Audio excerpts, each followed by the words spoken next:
Hello रत्नागिरीकर. आता finally आपण आपल्या जन्मभूमीतून कर्मभूमीमध्ये चाललेलो आहोत. काय बाप्पा कसं वाटतंय? छान वाटतंय. वडापाव खाऊन छान वाटतंय.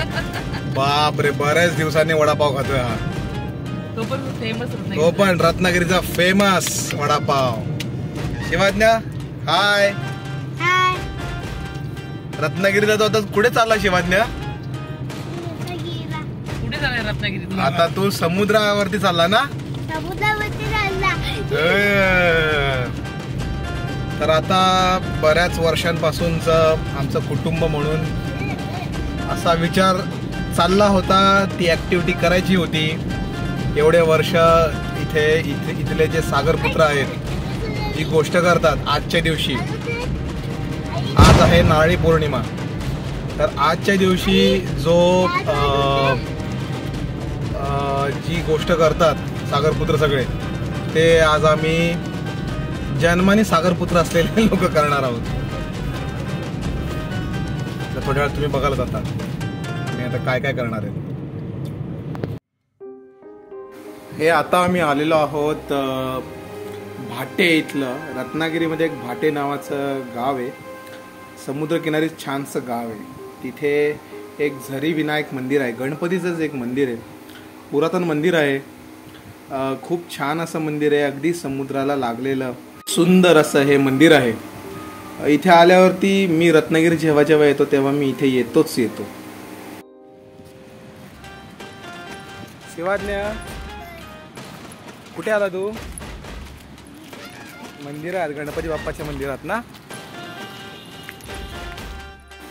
इथे जेव्हा आम्ही येतो तर ते तुम्ही पाहू शकता, एक खूप छान असा जुन्याच धाटणीचा हा जो हौद आहे. त्या हौदामध्ये खूप असे छान छान रंगांचे मासे आहेत आणि तिथे कासव सुद्धा आहेत. आणि तिथे आम्ही पाहिलं, हा जो मुलगा आहे याला त्याच्या विहिरीमध्ये हा पांढरा कासव सापडला होता आणि तो इथे द्यायला आलेला. हे बघता तुम्ही, हे छान असं मंदिर आहे. प्रशस्त असं मंदिर आहे. गणपतीचं मंदिर, अगदी निसर्गामध्ये रमलेलं असं मंदिर, ज्याच्या एका बाजूला अथांग पसरला समुद्र आहे आणि एका बाजूला निसर्ग जमीन आहे. आणि हा आमचा असा छोटासा मावळा सागरपुत्र ते मासे बघतात आणि मग थोड्याच वेळात तिथे तो प्रार्थनाही करेल.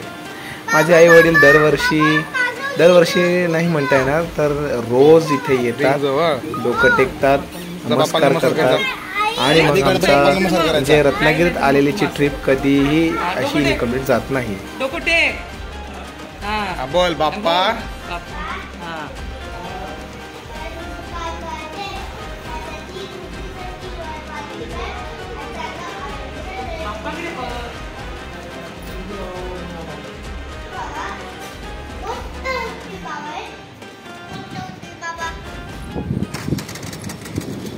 आता आम्ही चाललेलो आहोत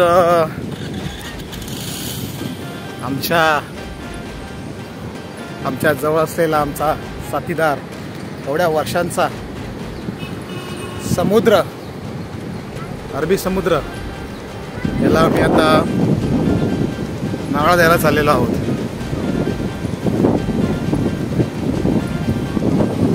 आणि खरं म्हणजे विशेष म्हणजे बऱ्याच वर्षांनी नारळी पौर्णिमा ही सोमवारी आलेली आहे आणि त्याचं औचित्य साधून आम्ही हा नारळ द्यायला चाललेलो आहोत. बापरे, फारच समुद्र खराब झाला इथला आहे ना मी. म्हणजे हा इतका स्वच्छ समुद्र असतो, ज्याच्या वेळेला मी इथे आलो त्याच्या वेळेला. आता या पावसाळ्यामध्ये समुद्र इतका खवळला, तो इथपर्यंत येतो. बघू शकता, खूप खराब झाला समुद्र हा. ते माझे जुने व्हिडिओ आहेत, खूप छान छान आठवणी तिथल्या. इथे यायचो आम्ही सगळे, म्हणजे संध्याकाळच्या वेळेला आम्ही इथे बसायचो. आता याच्या पुढचे जी विधी आहे ती आता आपण पाहू.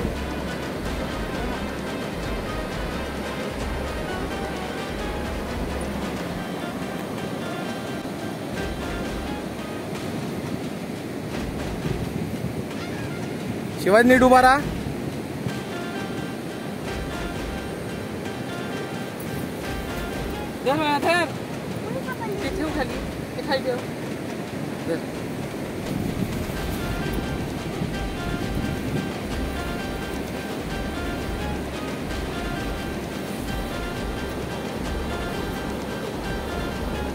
कसला आवाज आहे समुद्राचा खवळलेला.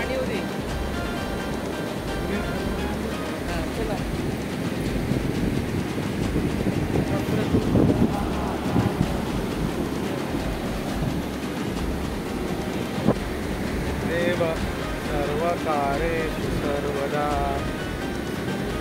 शने देवी पर्वत स्तनमण्डले विष्णुपत्नी नमस्तुभ्यं पादस्पर्शं क्षमस्व मे. समुद्र देवतेचा विजय असो. खरंच समुद्र देवतेचा विजय असो. हा जो अथांग पसरलेला जो समुद्र आहे त्याच्यामध्ये आम्ही अगदी खूप धार्मिक पद्धतीने आणि खूप भावनेने असा नारळ दिलेला आहे. खूप छान वाटलं. आणि एक नोटीस आम्ही तिथे केलं, बराच वेळ तिथपर्यंत लाट येत सुद्धा नव्हते. आम्ही फार वेट केलं आणि जसे आम्ही ह्या प्रार्थना करायला आलो त्या नेमकी लाट आली आणि हेच अप्रूप आम्हाला सगळ्यांना होतं. हे बघा तुम्ही बघू शकताय, बऱ्याच वेळा तिथे लाट येत होती, म्हणजे लाट येतच नव्हती इथे. आणि जसं आम्ही ह्याला असं म्हणता येणार नाही की काही अंधश्रद्धा वगैरे, पण खरंच बराच वेळा मी वेट केला तेव्हा लाट नाही आली, पण ज्यावेळेला नारळ दिला तशी लाट आली. तर पप्पा तुम्ही बऱ्याच वर्षांनी, मम्मी तुम्ही पण बऱ्याच वर्षांनी हा समुद्राला असा नारळ वाहिलेला आहे, तर कसा वाटला हा आजचा अनुभव? दाम्पत्य जीवनामध्ये आणि पूर्ण परिवारमध्ये ना आज पहिल्यांदाच आम्ही समुद्राला नारळ वाहिला आहे. तो पण म्हणजे आपण आपल्यासाठी जगत असतो दरवर्षी, रोजच आपण आपल्यासाठी जगतो, पण आपण दुसऱ्यासाठी पण जगलो पाहिजे. आपले सगळे हे समुद्रातले सुपुत्र समुद्रामध्ये आता जाणार आहेत, त्यांचं जीवन चांगलं, सागरपुत्र त्यांचं चांगलं जीवन होऊ दे, सुखरूप ते त्यांचं कामकाज व्यवसाय करू दे, त्यांचं आरोग्य चांगलं राहू दे, त्यामुळं सगळ्यांचं आरोग्य छान राहू दे ही समुद्र देवीला मागे. होय महाराजा. नाही म्हणजे विशेष आहे की आजपासून आज नारळ देतात आपले सगळे सागरपुत्र आणि या विशाल काय समुद्रामध्ये उडी घेतात त्यांचा पुढचा उदरनिर्वाह करण्यासाठी, व्यवसाय मच्छीमारीसाठी. काय बाबा तुम्ही शेवटचा कधी दिला होता नारळ? लहानपणी शाळेत असतानाच दिला होता. ओके. बंदरला त्यानंतर आता किती वर्षाने आज आम्ही कुटुंबासहित मी नारळ अर्पण केलं समुद्राला. आणि छान वाटलं मला. खरं म्हणजे दर सोमवारी म्हणजे जेव्हा जमेल सोमवारी समुद्राला नारळ व्हायचा असतो, परिवारासाठी चांगलं असतं ते. आणि आज त्यानिमित्तानं आज सोमवारची पण पौर्णिमा आली, नारळी पौर्णिमा, म्हणून आज आपण नारळ व्हायला. आमचं सर्वांनी चांगलं आरोग्य राहण्यासाठी मी समुद्र देवीला प्रार्थना केली, असंच आमचं आरोग्य चांगलं राहू दे मी प्रार्थना. Bye bye. नमस्कार. नमस्कार. भेटूया आता आपण आपल्या पुढच्या ब्लॉगमध्ये. अशा प्रकारे आम्ही ही नारळी पौर्णिमा जी सोमवारी होती काल, ती एकदम आनंदी रूपाने आणि एकदम सक्सेसफुल रूपाने हा जो प्लॅन आम्ही एक्झिक्यूट केला आहे. खरंच खूप छान वाटलं. बऱ्याच वर्षाने माझं स्वप्न होतं. मला बरेच वर्ष मी इकडे यायचो, कॅलेंडरमध्ये नारळी पौर्णिमा वाचायचो, पण ती एक्झॅक्ट प्रोसेस काय असते आणि असा समुद्राला कधीही स्वतःहून नारळ दिला नव्हता, पण तो यावेळी शक्य झाला गावी असल्यामुळे.